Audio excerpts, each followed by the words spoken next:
তোর ছোট ভাই সরকারি চাকরি করে আর তুই সারাদিন ফ্রি ফায়ার খেলে বেড়াস, তোর কাজ নেই। এই মুহূর্তে বাড়ি থেকে বের হয়ে যা।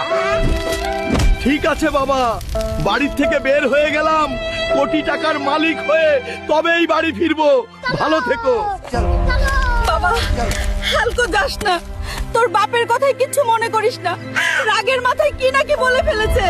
মা দেখো, ভাই সরকারি চাকরি করে তার জন্য কথা শুনতে হলো। ঠিক আছে, আমি ঢাকা শহরে যাচ্ছি, ভালো একটা চাকরি করে কোটি টাকার মালিক হয়ে তারপর বাড়ি ফিরবো। বাবা, হাল্ক ওখানে পৌঁছে আমাদেরকে মোবাইল করিস। ঠিক আছে, পৌঁছানোর পর মোবাইলে জানিয়ে দেবো, চিন্তা করো না। বিদায় মা। এই, তোর কাছে যা আছে সবকিছু দিয়ে দে, তোর দামি মোবাইলটাও দাও।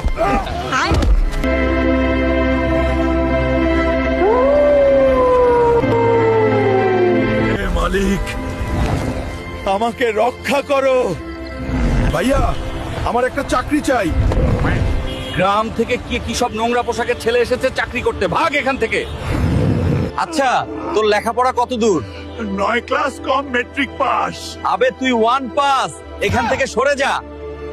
বাবা মায়ের সঙ্গে অভিমান করে শহরে এসে বিপদে পড়লাম। বাস্তবতা অনেক কঠিন, বাবা মা ছাড়া কেউ আপন নাই এই পৃথিবীতে। বাবু, তুমি কি শহরে নতুন কাজ লাগবে নাকি তোমার? চাচা, আমার একটা কাজ চাই। আর একটু সামনেই একটা চায়ের হোটেল আছে, ওখানে একটা লোকের প্রয়োজন, ওখানে যাও বাবাটা।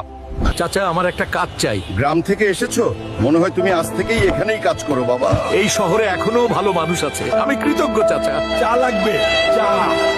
এভাবেই হাল্কের দুইটা বছর কেটে যায়। হঠাৎ একদিন, এই নিন স্যার আপনার চা। আরে, এতদিনে আমি আসল খেলোয়াড় খুঁজে পেয়েছি, তুমি পারফেক্ট। ঠিক বুঝতে পারলাম না স্যার। আগামী মাসে বক্সিং খেলার টুর্নামেন্ট আছে, সেখানে তুমি জিততে পারলে 1 কোটি টাকা পাবে। বিশ্বাস করেন স্যার, বাবা মায়ের সাথে অভিমান করে শহরে এসেছি। আপনার কথা যদি সঠিক হয় তাহলে আমি খেলায় অংশগ্রহণ করবই। আমি একটা মধ্যবিত্ত ঘরের সন্তান, অর্থের অভাবে পড়াশোনা করতে পারি নাই। ভাগ্যক্রমে আমার ভাইয়ের সরকারি চাকরি হয়েছে, কিন্তু ও আমার বাবা মাকে দেখাশোনা করে না। টাকা পেলে বাবা মায়ের সেবা করবো স্যার। আমিও বুঝি, কারণ আমি একজন বাবা। চলো, টুর্নামেন্টে তোমার নাম লেখাই। 1 মাস পর।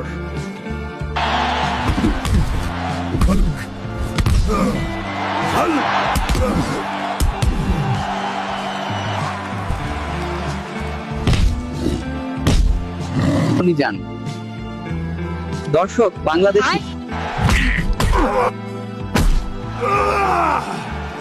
Hulk! Hulk! Oh my God! 5 বছর আগে বাসা থেকে শহরে এসেছি, স্বপ্নেও ভাবিনি কোটি টাকার মালিক হব। আগামীকাল গ্রামের বাড়ি যাব বাবা মাকে দেখতে, সবাই দোয়া করেন।